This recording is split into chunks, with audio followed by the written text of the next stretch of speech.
Okay, we are live. Everybody, imaginary wave to the people. Hey, behind the scenes, we're waving. Hi, everybody. This is Gio. We're going incognito on you guys tonight, y'all. So, welcome to the channel. This is our entrepreneur um panel, and we are here to talk home-based businesses and entrepreneurship and all that good stuff. So, let me start off by introducing my panel guests up here. Uh, to above me, directly above me, I have Boss Life Online. Say hello, Boss Life. Hello, everybody. This is Gio. Everybody knows me probably. If not, you need to get to know me. Go ahead on now. Thank you, Geo. To on Geo's, y'all know I'm bad with left and right. On the side of Geo is the beautiful Pandy from the Making Money Moves with Pandy and Pandy's Hair Candy and More show. So say hello to the folks, Pandy. Hello, everybody. Good evening. Happy Monday. Glad you're joining us. Happy to be here.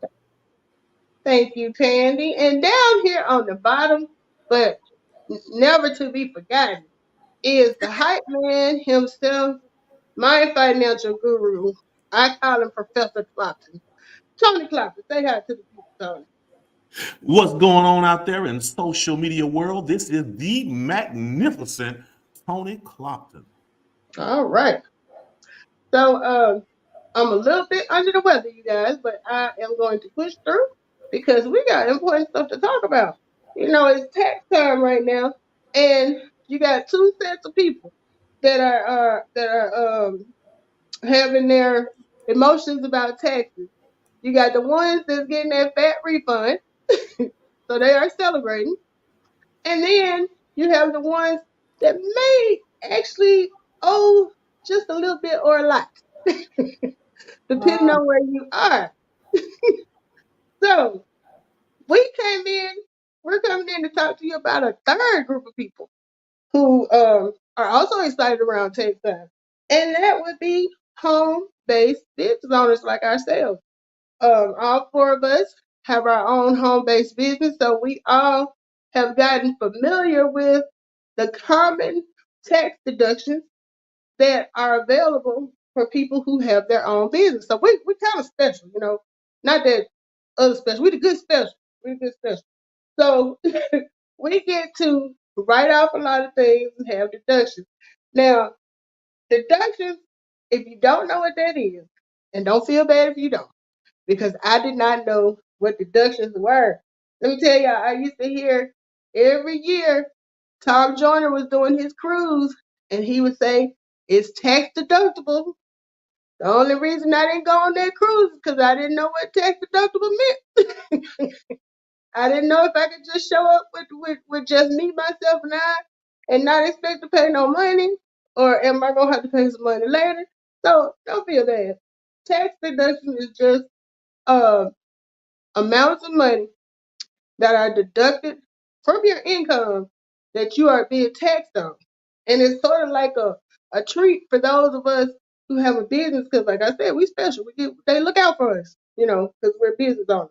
So today I just wanted to go over and get some feedback from my panelists on I picked out 5 of the most common tax deductions, and I'm sure pretty much everybody up here can attest to all of these. So the first one, and I'm going to say for this first one, it does not matter whether you rent or own, because I do not own my home.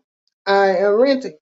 But I still get to enjoy the benefits of being able to write off expenses related to my home office. So, Gio, what's your, how has that been beneficial to you over the years?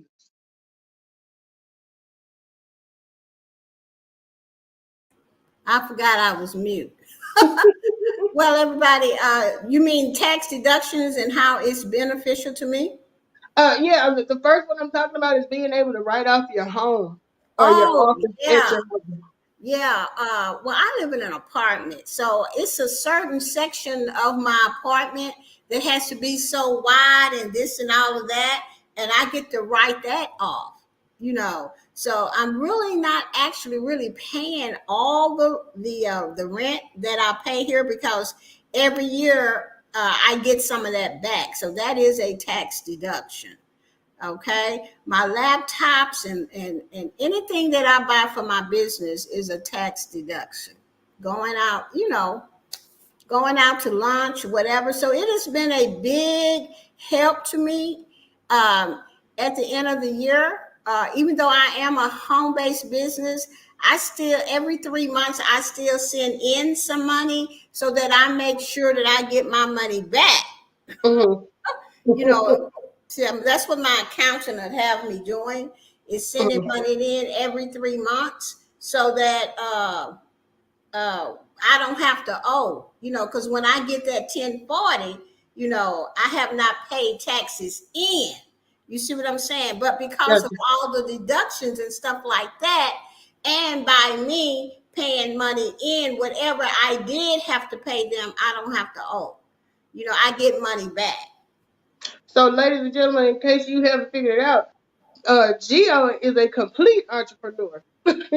Yeah. You don't have to worry about no W-2s. She is straight up entrepreneur. Now, I think the remaining three of us, we hybrid. We about, I don't know if you want to say 50-50, 75-25, however you want to put it. But we get, hopefully, we get a 1099 and a W-2 because we have both. So those were good points. Some of the other things that they have listed here, because I just kind of did a quick Google regarding home office being able to write it off. It says this can include a portion of your rent or mortgage. So, like we said, you don't have to be a homeowner. Even if you're renting, you're still allowed to write off a portion of your rent or, Right. or mortgage interest, utilities, insurance, depreciation, and repairs. Mm-hmm. So, I mean, it hits a little different when they tell you how much your mortgage or rent gonna be when you know you're gonna be deducting part of it. Right. Right. Okay. So just So let me say this: go when ahead. before I went all the way entrepreneur, working for myself, my business started when I was working. So I know it from both ends. Like, I had to put the W-2 in, the 1099, and I got way more money back because they were taking money out of my check. I wished I knew about this my econ a long time ago. Where I could have kept most of my money and didn't have to wait for it from the IRS. And then when I went straight entrepreneur, just working strictly for myself, that's when I knew I had to have an accountant, because I didn't want to get caught up with the IRS. Mm-hmm. So that's when I asked him, uh, uh, what do I do to not have to owe them? And then that's why I was saying this is what he told me to do. And every 3 months, I send in like $100, every 3 months. And then by the time tax time roll around, I don't have to worry about owing them. In Mm-hmm. fact, they send me a check. You know what? You got a good account. You didn't get that all reliable. You need to either have a baby or buy a house. That's usually the tax advice they give you Yeah. to keep from owing. You owe to buy a house? To buy a house or have a baby is what I heard, prior to learning about this business when I used to try to find out what I can do to lower my tax bill. Hmm. Those were the two suggestions that I was usually given. Girl, Yeah. I don't want no house, and I'm darn sure not having no another baby child. This stuff hurt. No, But ma'am. yeah, I'm so thankful for businesses like my income because they teach you that you got more options than that. You Yeah. can do this, you know. So I appreciate that, Gio. So I'm gonna go to the next one, and it says business expenses. Many of the typical business expenses you incur can be deducted from your taxes, regardless of whether you have a home-based business.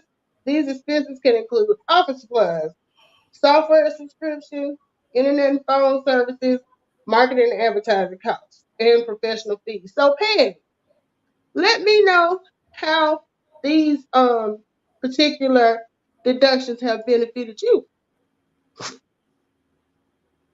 All right. So we're talking business expenses, right? Mm-hmm. Mm-hmm. Things So like for me, go ahead. oh, okay, go ahead. No, Um, I was just gonna give you a list of some of the ones they mentioned, but if you got your oh own, yeah, go ahead. go ahead, go ahead, go ahead. Segue into that. Okay, they mentioned things like office supplies, software subscriptions, and when they say software subscriptions, I count that as like my McAfee for computer viruses and you know Mhm. subscriptions to StreamYard, subscriptions to a lot of these apps, and they also mentioned internet and phone services. That is awesome. I actually agree with all of those. Your StreamYard, of course, because we're doing business virtually, we're live streaming, so that's definitely a great tax deductible expense. Even some of your editing software, because you're using it to create content to market your business. So that is a great tax deduction. Mm-hmm. Um, your cell phone, because we do a lot of our marketing in shorts that we're creating on the cell phone, the Wi-Fi bills, the cable or whatever you're using for your Wi-Fi streaming services, Right. all that good stuff, your ring lights, your laptops. I like that what you just said about the antivirus software, because I didn't even think about that one. I'm Oh like, yeah, I yeah, do pay for that. I got to add that. and it's expensive. It is expensive. Well, what So I call expensive anyway. mine too, and they just go on and take it out every 2 years, and I'll be like, "Oh yeah, that's what that's for." So Right. yeah, definitely. And I love the fact that this is kind of like a sidebar, but it with my econ and the cash flow manager, how you can just so easily and accurately track those expenses to make sure you are getting all of your just due. That's So right. Because actually, the one you were just talking, the McAfee, it usually comes out the same month every year. So you can go ahead and put that on repeat, and it's gonna pop it up there for you, whether you remember or not. right, right. So yeah, definitely be mindful as small business owners.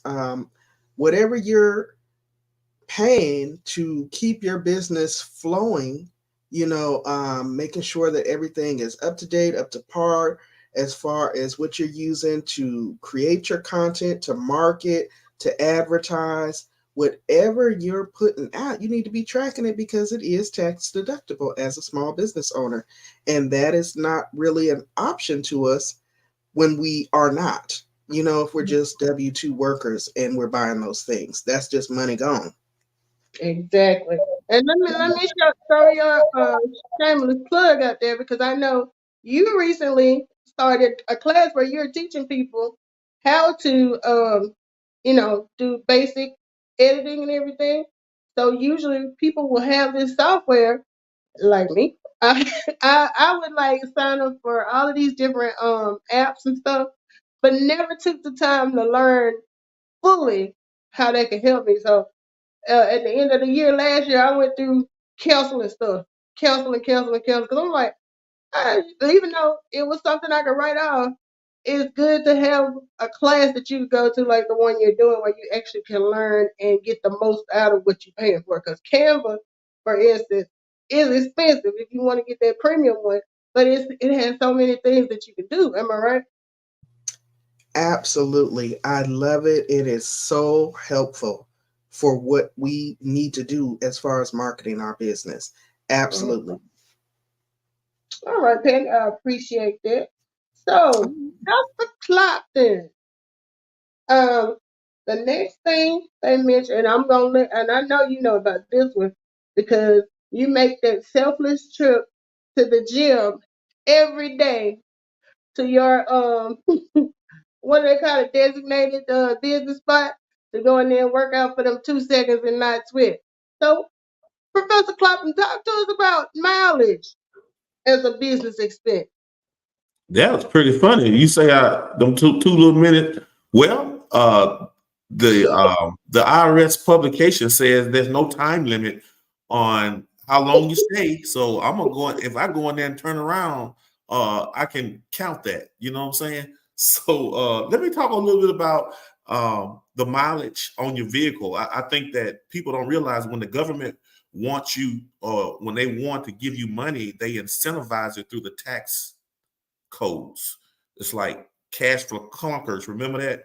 The solar, Mhm. remember that? Y'all remember electric cars, stuff like that. When you buy into things like that, the government is going to give you those deductions. It's just like mileage for your vehicle. When the gas goes up, the mileage rate went up. So it's like Mhm. we have to be mindful if the government, a lot of times they're not going to give you hand, they're going to give it to you in a deduction. So I'm always looking at ways when the government wants you to do something, when they want you to go out to eat more, they're going to give you an incentive to do that. When they want you to buy this particular vehicle, they're going to incentivize it through the tax code. So anytime the government is going to give me some money, I'm looking at the tax savings side of it first. And mileage is very big for me because I understand if I'm calculating my miles at whether it's 66 cents, 67 cent, 68 cent, it's going up. Like every so often it goes up. So it allows people that are business owners to take advantage. And those that don't, they don't get anything. So it's up to us to be able to share this knowledge. So mileage is a big one for me. Right. Because I'm sitting here trying to pull up my slow calculator because I never want to have to like bang this out in my head.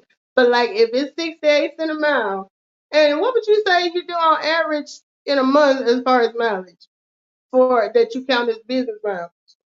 I probably say I do a little on a monthly. I'm probably doing close to about, I'd say 3,000, because I'm not I've moved a little bit closer to my job, so I'm looking roughly around 2-3,000 miles a month. Well, 3,000 miles is 68 cents a mile is $2,040. Okay, So that ain't nothing to sneeze at. right. you know? So think about that. If he's saying he does that in a month and you multiply that times 12, not to mention there's probably some unexpected business stuff that comes up. This is just your standard stuff, right?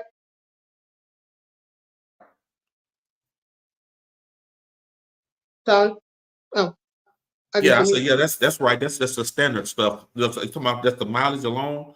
Yeah, like every now and then we'll do something for the business outside of our normal routine, and you get to add that mileage in as well. Like if we're going to a convention or something like that, and Oh yeah, yeah, sometimes yeah. That's you're just so driving.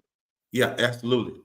Yeah, so um, don't y'all sleep on the deductions. I think sometimes people get so caught up on actually having someone put money in your hand that they overlook the benefit of a deduction.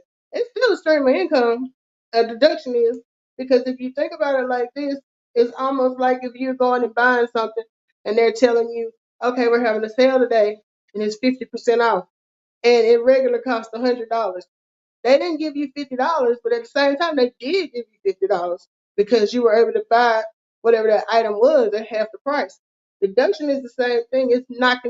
It's knocking money off as you're building up your taxable income. So don't think of it as not gaining anything. You really are gaining anything. It's a stream of income when you think about it. The last thing that I have on here is continuing education and training. And that kind of goes back around to, I was talking about Pandy's doing her class where she's teaching you how to do some basic editing. I just almost completed a class with Boss Life Online here, who did a class on affiliate marketing. All of those classes are for me to better improve my business, my marketing skills, and all that stuff. So that goes towards continuing education and training for me, and I count it. So it hit a little different when you sign up for stuff and you know that it's a deduction. Yeah. All right. So that's everything I have on the list. But I'm gonna give everybody an opportunity. If you have thought of something outside of what we covered that the average person may not think about, that's a write off. Feel free to let us know. Boss Life, what you got? Well, I like to wear wigs, so that's a part of my business expense. You know what Yeah, I'm saying? Because all the time I might get a phone call, and back in the day somebody would say, "Well, can you meet me down here at this dentist?" I say, "Yeah." Then I first thing I think about, oh, my hair. So I used to go and I used to, have a number of hair replacements or wigs so that and I used to write it off. girl, you ain't saying nothing other thing. I got a closet full of personalities in there. I just pulled one out. It was part of the meeting and stuff like that. All kind of office things. I had to take like pencils, pens, notepads, whatever. All kind of office stuff you can write off. Office chairs for your home, everything. All the things that Pandy said. So if it's for your business and you got a receipt for it, hold on to the receipt. Exactly. I just in the last year I've replaced the chair. I've had to buy an additional monitor, and then I bought a couple of gadgets. I ain't gonna say I had to have them, but they helped improve my business. Yeah. So I got them. So it's nice to know that you can write those things off. Um. I bought a little cart to carry my computer and all the things, my Oh presentation yeah. and all of that. So I put that down as well. Uh, Exactly. I believe my accountant had told me at some point in time that I could write off my membership dues, some parts of it. I do that. Not for this business, but because in my professional business I have to do a membership and continuing education and all that stuff. I put that right there on my taxes because Right, I right. can't do my job without it. Any kind of education that I have to go to online that I have to pay for, I save my receipts and I always pay with PayPal. And PayPal is good because number Right, one, it's a good record keeper. But what I really like about PayPal is if somebody try to get over on you, because I done got a couple of times order stuff. PayPal don't give you a hard time about it. They tell you to fill out the dispute before you finish typing in your last name. They credit it back to your account. right, So PayPal is the best, especially if you're ordering from a vendor that you're not familiar with. right. So yeah. Somebody in the chat asked, can you keep your credit card statements? Yes, you can. I mean, for me personally, I use the cash flow manager um more so for things like capturing receipts of things that I don't do on a recurring basis. If it's something like my utility bill, I don't copy 12 pages of utility bills because I know I paid that with my credit card and I can go back and pull that out. So depending on what it is, but like for things that are single things that you may forget about, I prefer to go ahead and take a picture of that receipt and put it in my cash flow manner. Right. So not saying that you can't use the credit card statement, but depending on if it's something really out of the blue, like last week I bought this new camera thing with the microphone and all that stuff. I won't remember that when I start looking at receipts. I'll see, and you know how they do with the on PayPal.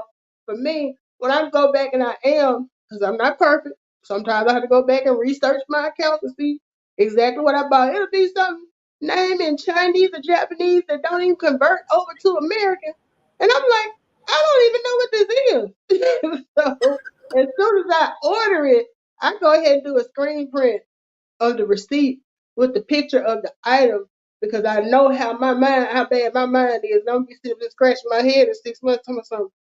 What is this?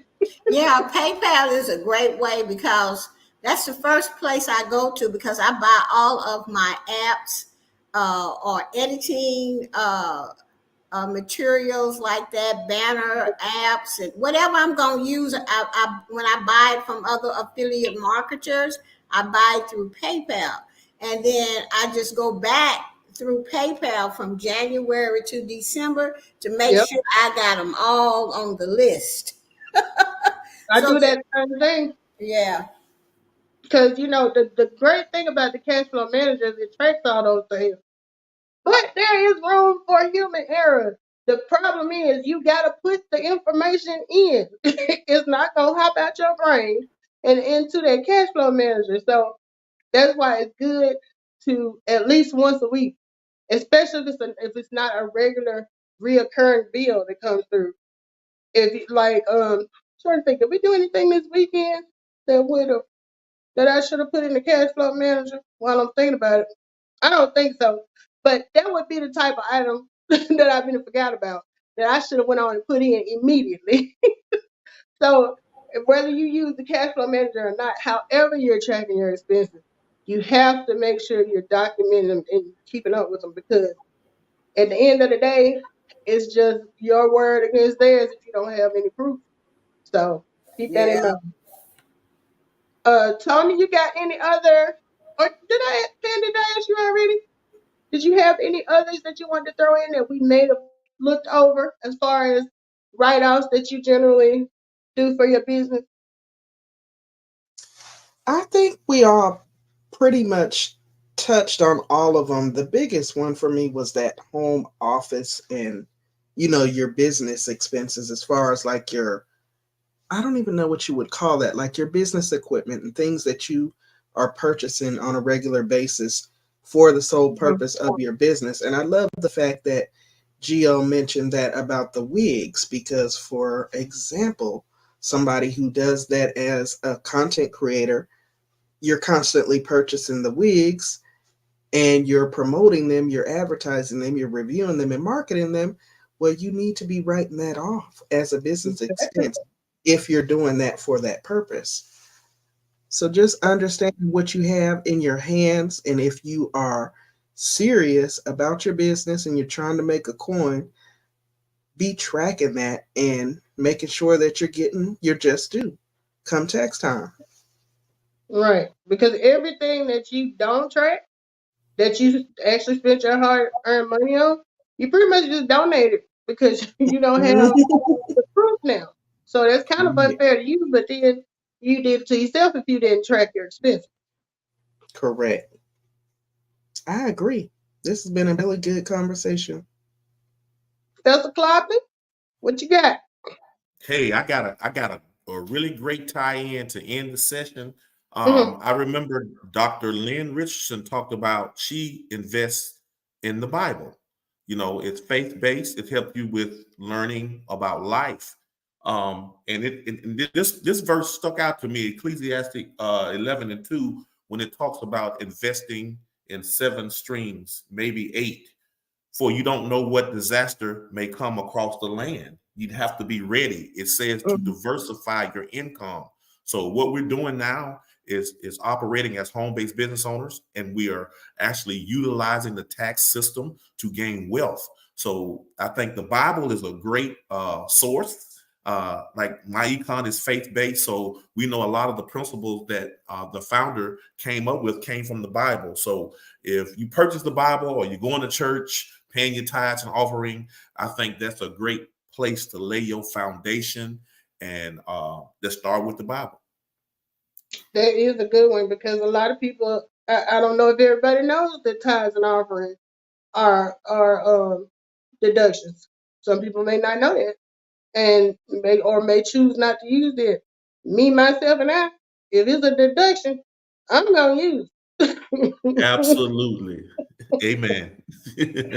So, all right, y'all, this has been a great conversation. I hope it was enlightening for whoever was listening.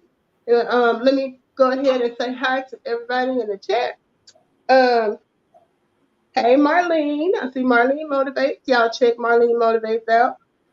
Now, here's a Facebook user. For some reason on my StreamYard, sometimes it won't give me the name, but whoever Facebook user is, thank you for coming through. and leave me your comment. If you're watching this later, please like, subscribe, and share, and give us all thumbs up. Click the thing in there. And if you have any questions about home-based business ownership, please feel free to reach out to myself or Gio, who is Boss Life Online, Pandy, making money moves with Pandy, Tony of the Tony Clopton Show, or myself, Melissa King, my econ. We are all here, and we're all available to help you understand why having a home-based business is the best move to make, especially in this economy. Because I don't know how many of y'all, what kind of raises y'all getting on y'all's job, but they not covering this my job is not covering this influx of inflation. So keep in mind, home-based business. A lot of you may already be doing home-based businesses, especially if you have a successful YouTube channel and you're getting an AdSense check. So you may want to just ask questions to find out what are you leaving on the table. So again, thank you guys so much for joining me, Gio, Pandy, and Tony. And I guess week after next, will it be the week after next? Tony will be coming. He'll be hosting on his channel and giving us a great topic to dive off into. So thank you guys for coming. Have a great week, and we appreciate you. Good night, Thank you. y'all. Good Bye-bye. night. Good night, everybody.